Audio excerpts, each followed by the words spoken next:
La capitale des Alpes lance un plan santé mentale intitulé Grenoble, comment ça va en ce moment? Cette nouvelle campagne d'action veut rendre plus visibles les questions de mal-être et donner des réponses à ceux qui en souffrent.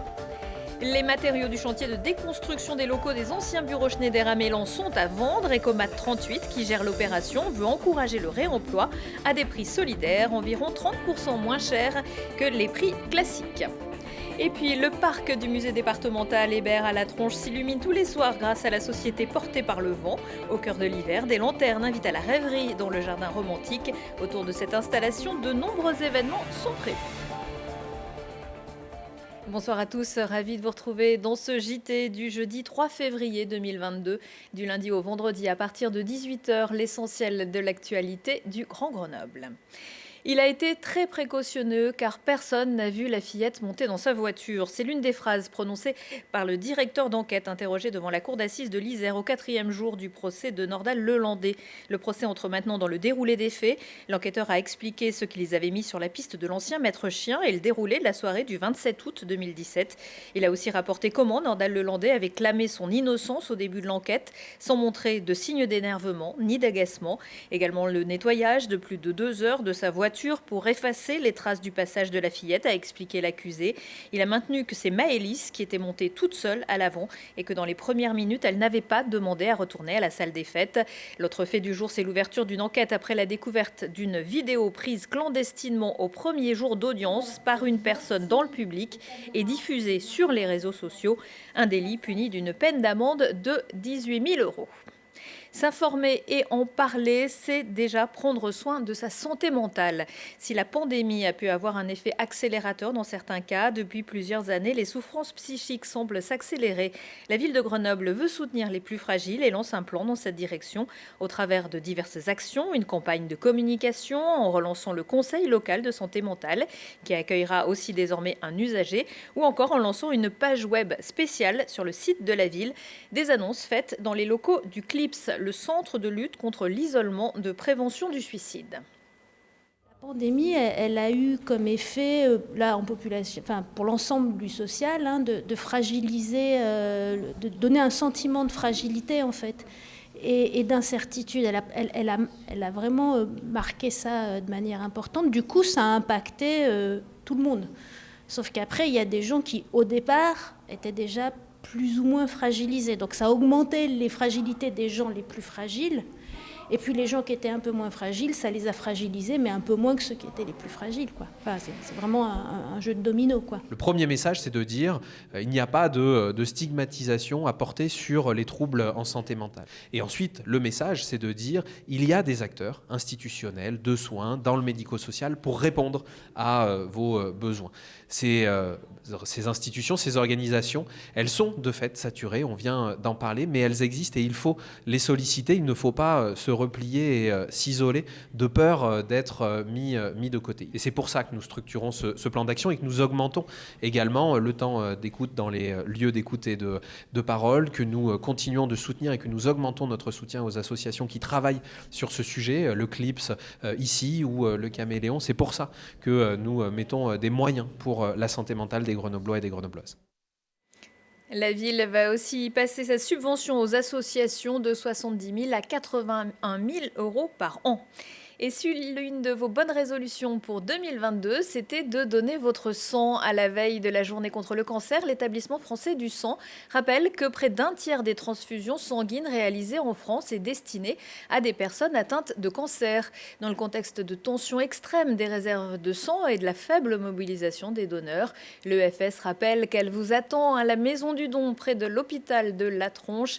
Des collectes sont aussi régulièrement organisées dans les communes ou sur le campus. La mode est au recyclage et au réemploi. C'est bon pour la planète et le porte-monnaie. Le pôle réemploi de l'association Aplomb l'a bien compris. Installé pour quelques semaines sur le chantier de déconstruction de Schneider à Mélan, Ecomat 38 trie les matériaux, les range, les étiquettes et les vend sans transport ni emballage pour les amateurs de bricolage, les professionnels de la construction ou tous ceux qui voudraient réorganiser leur bureau. Laurie Baillet. Après un premier essai concluant en 2021 à La Tronche, Ecomat 38 retente cette année l'expérience. Ce spécialiste de la déconstruction sélective propose une nouvelle fois un magasin éphémère de vente de matériaux, cette fois-ci au pied du chantier des anciens bureaux Schneider à Mélan.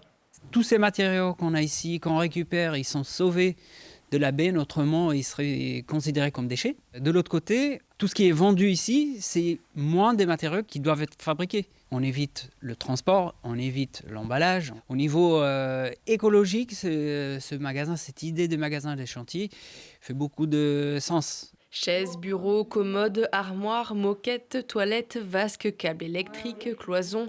Ici, le prix est solidaire. Il est d'environ 30% moins cher qu'un prix classique. Une véritable aubaine pour les professionnels et les particuliers.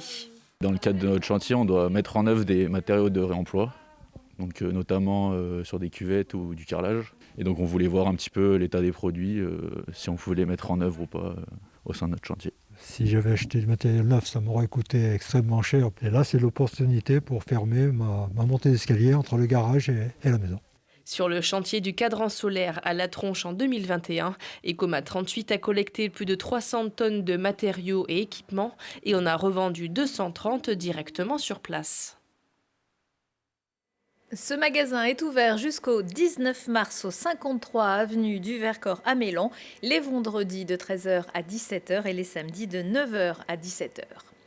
Le parc d'attractions Walibi aux Avenières prépare sa saison 2022 et recherche 200 saisonniers, des techniciens de maintenance, des vendeurs, des hôtes d'accueil, des opérateurs d'attractions, des secouristes, des employés polyvalents de restauration ou encore des agents de propreté qui viendront prêter main forte à la quarantaine de permanents. Pour le recrutement, le parc mise sur les pré-entretiens vidéo. La réouverture de Walibi, c'est pour le 12 avril. Pour les amateurs de hockey sur glace, Grenoble recevra Amiens vendredi soir à Pôle Sud. Fini les jauges, la patinoire pourra faire le plein de supporters. Défait le week-end dernier au Coliseum, les brûleurs de loups vont tenter de prendre leur revanche à domicile, avec peut-être dans leur rang le défenseur international Pierre Crinon qui vient de signer avec son mètre 95, coup d'envoi à 20h15. Le jardin du musée Hébert à La Tronche entre dans la lumière. Jusqu'à la mi-mars, le parc prend une autre dimension dès que l'obscurité paraît et jusqu'à 19h grâce à des lanternes installées dans les arbres et sur les bassins. Un événement dans le cadre de la saison L'Appel de la forêt porté par le département de l'Isère. Arthur Glory. C'est à la nuit tombée que le jardin du peintre Ernest Hébert s'éclaire. Style japonais, féerique, tout le monde y voit ce qu'il veut, mais dans le noir, cette exposition éphémère vous invite à la rêverie. Du 22 janvier au 13 mars, Lumière au jardin, en partenariat avec le département de l'Isère, vous offre une parenthèse éclairée, le temps d'une balade. Ça fait rêver, c'est vrai que ça fait penser un peu aux estampes japonaises avec ces lumières jaunes et oranges dans les arbres. C'est féerique, c'est magique. On voit des méduses sur l'eau parfois, on voit des... Voilà, en tout cas, ça a beaucoup de poésie et ça éveille à la fois la curiosité et puis l'imagination des visiteurs. Et ces balades entre ces lanternes lumineuses et ces lentilles d'eau en flottaison vont aussi être le théâtre de nocturnes animés. Ateliers de création, sets de musique électronique ou encore concerts de slam, tout au long de l'exposition, les animations vont se succéder. Visible depuis la route, ce drôle de spectacle ravive la curiosité des visiteurs. Maman m'a demandé si je voulais m'arrêter pour aller voir. Je sais pas combien de fois je suis venue avec l'école primaire en CP. Voilà, on y allait tout le temps. Et c'est vrai j'allais pas souvent dans les jardins et là, ça a donné envie. À La Tronche, ces animations gratuites pour tous n'ont pas fini de réchauffer l'hiver. Et parmi les animations proposées, un atelier de fabrication de lanternes samedi, ainsi qu'une crêpe partie, des galettes que l'on peut désormais préparer avec un lait 100% isérois, de la vache à l'emballage et à une juste rémunération pour les agriculteurs. Le lait Isère est disponible depuis 7 semaines dans une douzaine de moyennes et grandes surfaces du département.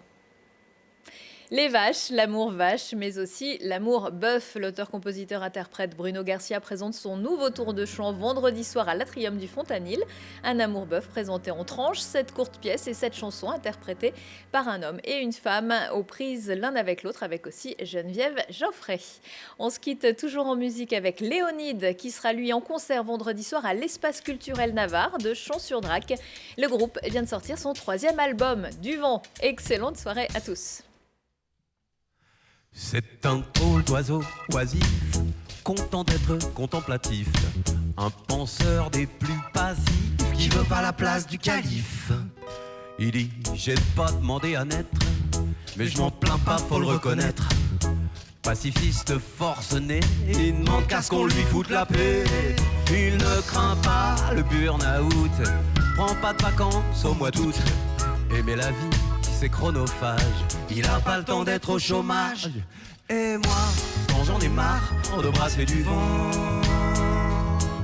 fatigué d'essayer de me croire important,